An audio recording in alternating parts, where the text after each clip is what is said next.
come to fruition. For centuries, invention was limited to those who had access to the means of production and access to labor. Today, you can simply create and present your ideas online. Granted, if it's that easy for you, it's that easy for everyone. Having your content discovered, let alone appreciated, is not guaranteed. There continues to be innovation that will help new and interesting content come to the surface. But even as a work in progress, it's better than the old world of gatekeepers. If there isn't a platform for something yet, chances are someone will build it, soon. The ruthless, fickle, and particular users of the World Wide Web have created the most competitive marketplace of ideas the world has ever seen. You either make something people want, or people move on. Global connectivity isn't just changing the way we do business, it's changing the way we think of value. More than ever, we as individuals have the opportunity to put our ideas into practice without the implicit or material support of traditional communities, industries, and governments.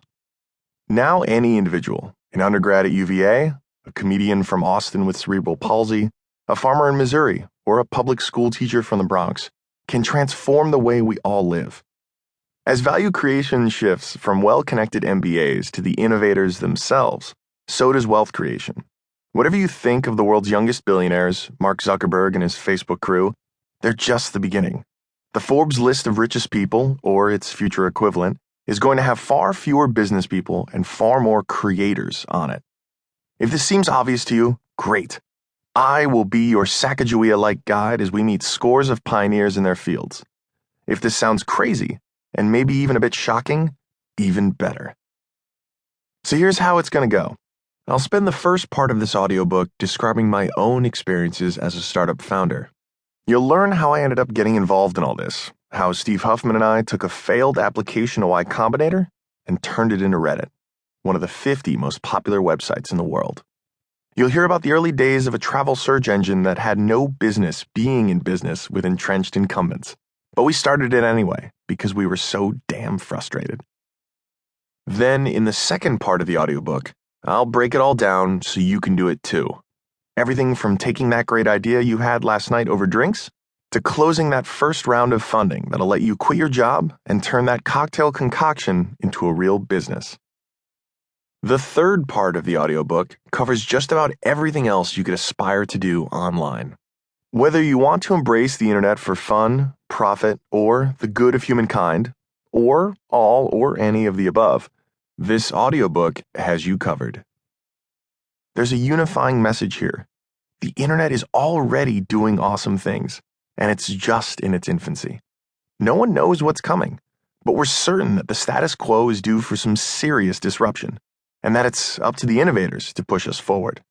And that's where you come in. I say this not just as an observer, but as an active participant. I'm a serial entrepreneur, investor, and advisor. I grew up online, and now the internet is how I make my living. It went from being my babysitter to being my boss. It's been good to me, and it's good for everyone else too. Yes, incumbents, even you. That's because the internet helps people help themselves. It's no surprise to me that the internet freedom movement has been so successful here in the United States, given that this core message of entrepreneurship is so baked into the founding of our country. Now the platform is connecting us as never before, enabling and empowering innovation that simply wasn't possible because the markets governed by supply and demand never met the need for it so efficiently. Listen to this audiobook to find out how to chart your own course or to avoid becoming obsolete. I'll share everything that's worked and a few things that have failed spectacularly. Above all, I hope you'll carry this blueprint and the optimism inherent in it with you long after you've put this audiobook down. It's vital that we preserve a level playing field, not just to keep my audiobook relevant, but also for the sake of human progress, which is more important. Nations are making decisions in the coming years about the internet that will significantly affect the trajectory we'll take politically, economically, and socially. I'm reading this audiobook to inspire as much as to inform. The internet has tremendous potential for anyone who works with it.